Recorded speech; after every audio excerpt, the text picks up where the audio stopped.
2025 সালের শুরুটা এমন একটা সময় ছিল যখন একটা পরিবারের কাছে সেটা আনন্দের বছর হওয়ার কথা ছিল, কারণ সেই বাড়ির মেয়ের বিয়ে।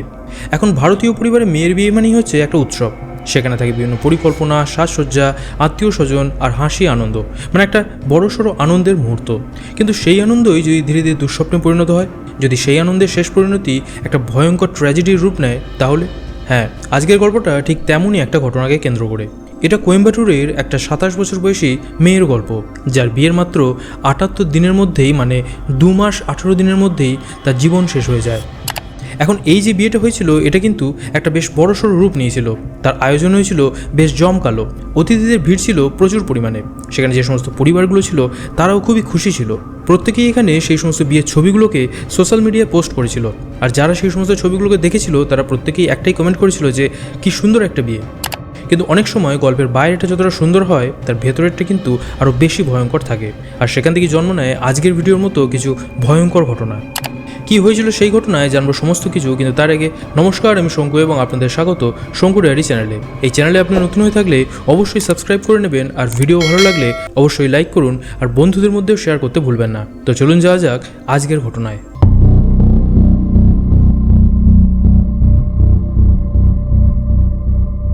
এখন আজকের ঘটনাটা যে মেয়েটাকে কেন্দ্র করেছিল তার নাম ছিল রিথানিয়া। রিথানিয়া এমন একটা পরিবার থেকে বিলং করতো যেখানে টাকার কিন্তু কোনো অভাব ছিল না। তার বাবা ছিলেন আন্নাদুরাই, যিনি একজন 53 বছর বয়সী একজন রিয়েল এস্টেট ব্যবসায়ী ছিলেন। তিরুপুর এলাকায় তিনি বহু বছর ধরে নিজের একটা ব্যবসা গড়ে তুলেছিলেন। আর এখানে বলা যেতেই পারে যে তারা একটা ধনী পরিবার থেকেই বিলং করতো। এখন একজন বাবা হিসাবে আন্নাদুরাইয়ের কিন্তু একটাই স্বপ্ন ছিল, আর সেটা হচ্ছে যে তার মেয়েটা যেন একটা ভালো পরিবারে বিয়ে হয়, আর সে যেন সেখানে সুখে থাকে। আর এই ভাবনা থেকেই 2025 সালের শুরুতে তিনি তার মেয়ের জন্য পাত্র খোঁজা শুরু করেন। আর এর পরেই কিছু পরিচিত মানুষের মাধ্যমে তার পরিচয় হয় কাভিন কুমার নামের এক যুবকের সাথে। আন্নাদুরাই কাভিনের পরিবারের সাথে এই বিষয় নিয়ে কথা বলে। প্রথম দিকে সমস্ত কিছুই ভালো চলছিল। দুই পরিবারের মধ্যে বেশ কয়েকবার কথা হয়েছিল, দেখা হয়েছিল, আর তাদের সম্পর্কটাও ধীরে ধীরে এগিয়ে চলেছিল। আর সবশেষে তাদের বিয়েও ঠিক হয়ে যায়। বিয়ের তারিখ দাঁড়ায় 11ই এপ্রিল। সেই সময় দাঁড়িয়েও কারোর মনে কিন্তু কোনো সন্দেহ ছিল না কারোর প্রতি। সবাই ভেবেছিল যে সব কিছুই হয়তো ঠিকঠাক মতোই চলছে, কিন্তু ঠিক বিয়ের আগের মুহূর্তেই সব কিছুই বদলে যায়। কাভিন কুমারের পরিবার এখানে হঠাৎ করেই একটা বিরাট অঙ্কের পণ দাবি করে বসে। তারা বলে যে বিয়ে করতে হলে তাদেরকে 4.5 কেজি সোনা দিতে হবে, আর তার সঙ্গে একটা ভলভো গাড়িও দরকার, যার দাম প্রায় 70 লক্ষ টাকা। এখন এই দাবিটা যে কতটা অস্বাভাবিক সেটা বলতে বাকি থাকে না, কিন্তু আমাদের সমাজে এই রকমই পরিস্থিতিতে অনেক পরিবারকেই চাপের মুখে পড়তে হয়। তারা সেই সম্বন্ধটাকে ভাঙতে পারে না, যে কারণে তারা বাধ্য হয় এই সমস্ত দাবি মেনে নিতে। রিথানিয়ার বাবাও এখানে সেটাই করেছিলেন। তিনি ভেবেছিলেন যে তিনি যদি এই দাবিগুলোকে মেনে নেন তাহলে তার মেয়ে হয়তো সুখে থাকবে, তার সংসারটা হয়তো শান্তিতেই চলবে। তাই শেষ পর্যন্ত তিনি কাভিনকে সেই ভলভো গাড়িটা কিনে দেন, আর বিয়ের সময় প্রায় 2 কেজি সোনাও দিয়েছিলেন, আর বাকি 2.5 কেজি সোনা তিনি পরে দেওয়ার প্রতিশ্রুতিও দেন। এর পরেই কাভিন আর রিথানিয়ার বিয়েটা সম্পন্ন হয়ে যায়।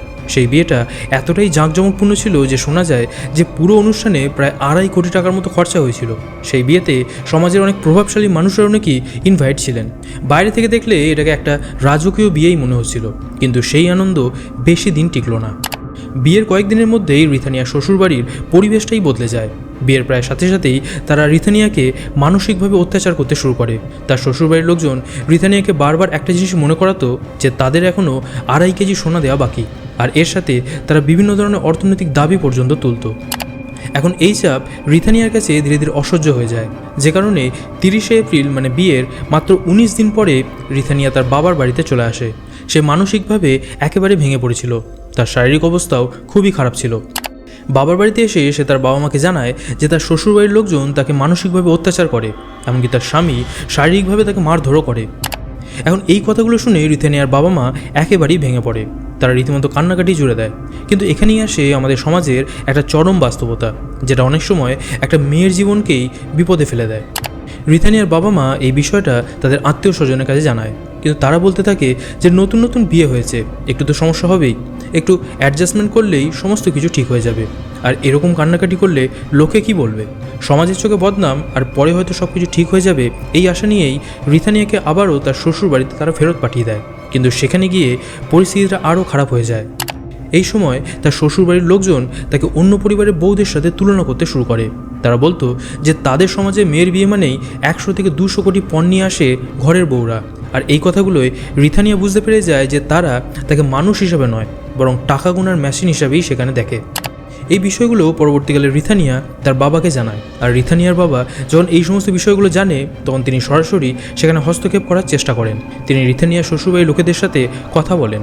আর সেই কথার পরিপ্রেক্ষিতে রিথানিয়ার শ্বশুরবাড়ির লোকজন তাকে আশ্বাস দেয় যে এই নিয়ে আর কোনো সমস্যা হবে না, সব কিছু ঠিক হয়ে যাবে। কিন্তু পরে দেখা যায় যে তারা সেই প্রতিশ্রুতির কোনো দামই রাখেনি, কারণ রিথানিয়াকে তারা ফের মানসিক আর শারীরিক অত্যাচার করতে শুরু করে।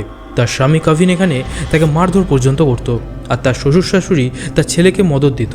এখানে রিথানিয়াকে সবাই মিলেই মানসিক অত্যাচার করত, যাতে করে সে আরও বেশি করে সোনা এবং টাকা নিয়ে আসে বাপের বাড়ি থেকে। দিনের পর দিন এই সমস্ত কিছুই চলতে থাকে, যে কারণে 22শে জুন রিথানিয়া আর এই সমস্ত কিছু সহ্য করতে পারে না, যে কারণে সে আবারও তার বাবা মায়ের বাড়ি চলে আসে। কিন্তু সে বাড়ি এলেও তাকে আবারও আত্মীয় স্বজনরা সেই অপমান, চাপ আর সমাজের ভয়ের কথা জানায়। মানে তার কন্ডিশনটা একবার ভাবুন যে শ্বশুর বাড়িতে গেলে তাকে মারধর আর মানসিক অত্যাচার করছে, আর বাবার বাড়িতে এলে তাকে সমাজের ভয় দেখিয়ে আবারও তাকে শ্বশুর বাড়িতে ফেরত পাঠিয়ে দেওয়া হচ্ছে। মানে সে শ্বশুর বাড়িতেও কারুর সাহায্য পাচ্ছিল না, আর বাপের বাড়িতেও কারুরই সাহায্য পাচ্ছিল না। কিন্তু যাই হোক, বাপের বাড়িতে সে কিন্তু বেশ কিছুদিন ছিল, আর বাইরে থেকে মনে হচ্ছিল যে সব কিছুই হয়তো স্বাভাবিক হয়ে গেছে, কিন্তু স্বাভাবিকটা কিছুই ছিল না। তার মনের ভেতরে জমে থাকা মানসিক যন্ত্রণা যে কতটা গভীর ছিল সেটা কিন্তু কেউই বুঝতে পারেনি, যে কারণে 28শে জুন সকালবেলায় প্রায় 9:30টার দিকে রিথানিয়া বাড়ি থেকে বেরিয়ে যায়। সে বলে যায় সে একটা কাছের মন্দিরে যাচ্ছে তার মনকে শান্ত করার জন্য। কিন্তু তারপর কেটে যায় বেশ কয়েকটা ঘন্টা, কিন্তু সে আর বাড়ি ফেরে না। এরপর দুপুরবেলায় প্রায় 1টার দিকে রিথানিয়ার বাবা ছেত্তিপুদুর এলাকা থেকে একটা ফোন কল পান। সেই ফোন কলে বলা হয় যে রাস্তার পাশে আপনাদের একটা গাড়ি পাওয়া গেছে, আর তার ভেতরে একজন মহিলা রয়েছেন যিনি কোনো সাড়া শব্দ করছেন না। রিথানিয়ার বাবা মা খুবই তাড়াতাড়ি বুঝে যায় যে সেই গাড়িটা তাদের মেয়ে মন্দিরে যাওয়ার জন্য নিয়ে গেছিল। আর এই ফোন কলটা যখন তারা পায়, তারা রীতিমতো চিন্তায় পড়ে যায়। তারা দ্রুত তাদের বাড়ি থেকে বেরিয়ে সেই জায়গায় পৌঁছয়, আর সেখানে গিয়ে তারা দেখতে পায় যে সেই গাড়িটা রাস্তার একটা সাইডে দাঁড়ানো আছে। তারা তাড়াতাড়ি করে সেই গাড়ির সামনে যায়, আর তার ভেতরে তাদের দেখতে পায় যে রিথানিয়া অচেতন অবস্থায় পড়ে আছে। তার মুখ থেকে ফেনা জাতীয় কিছু বেরোচ্ছে, যা দেখে তারা বুঝে যায় যে সে বিষ খেয়েছে। তারা সেখানে আর বিশেষ সময় নষ্ট করেনি, তারা তাড়াতাড়ি করে তাকে সামনের সরকারি হসপিটালে নিয়ে যায়। কিন্তু ততক্ষণে অনেক দেরি হয়ে গেছে। সেই হসপিটালে যাওয়ার পর সেখানকার ডাক্তাররা জানিয়ে দেয় যে রিথানিয়া আর বেঁচে নেই। এই খবর শুনে পুরো পরিবার ভেঙে পড়ে, কিন্তু আসল সত্যিটা সামনে আসে তারও অনেক পরে। রিথানিয়ার মৃত্যুর পর রিথানিয়ার বাবা যখন তার নিজের ফোনটা চেক করে, তিনি দেখতে পান যে রিথানিয়া মৃত্যুর আগে তাকে 7টা ভয়েস রেকর্ডিং পাঠিয়েছিল। আর সেই রেকর্ডিংগুলোতে সে বিস্তারিতভাবে জানিয়েছিল যে কিভাবে এই বিয়েটা একটা পণের ফাঁদে পরিণত হয়েছিল, কিভাবে প্রতিদিন তাকে মানসিক আর শারীরিক অত্যাচার করা হতো। আর তার এই শেষ কথাগুলো কিন্তু খুবই হৃদয় বিদারক ছিল। রিথানিয়া বলেছিল যে সে আর এই চাপ সহ্য করতে পারছে না। সবাই তাকে বারবার অ্যাডজাস্টমেন্ট করার কথা বলেছে, কিন্তু কেউই তার মানসিক যন্ত্রণা বুঝতেও পারেনি, আর সেটাই তাকে ভেতর থেকে ভেঙে দিয়েছিল। সে তার বাবা মার কাছে ক্ষমা চায় আর বলে যে সে আর সেই নরকের মতো জীবনে ফিরে যেতে চায় না, যে কারণে সে নিজের জীবনকে শেষ করে দিচ্ছে। এখন এই ভয়েস রেকর্ডিংগুলোই যখন পুলিশের হাতে আসে, তারা বুঝে যায় যে আসল দোষী কিন্তু এখানে রিথানিয়ার শ্বশুর বাড়ির লোকেরাই, যে কারণে তারা সরাসরি কাভিন কুমার আর তার বাবা মাকে গ্রেপ্তার করে। আর কাভিন কুমারের বাবা মার বিরুদ্ধে পণ, নির্যাতন আর আত্মহত্যার প্ররোচনা করার মতো কেস লাগু করা হয়। তাদের ঠাঁই হয় জেলের কালো অন্ধকারে। তবে রিথানিয়ার গল্পটা কিন্তু কোনো তরুণীর আত্মহত্যার গল্প নয়। এটা আসলে আমাদের সমাজের একটা কঠিন সত্যকে সামনে আনে, যে পণ প্রথা আমাদের সমাজে কতটা বড় একটা ব্যাধি। আর মানুষের লোভ কখনোই থেমে থাকে না, বরং সেটা আরও বেশি মাত্রায় বেড়ে যায়।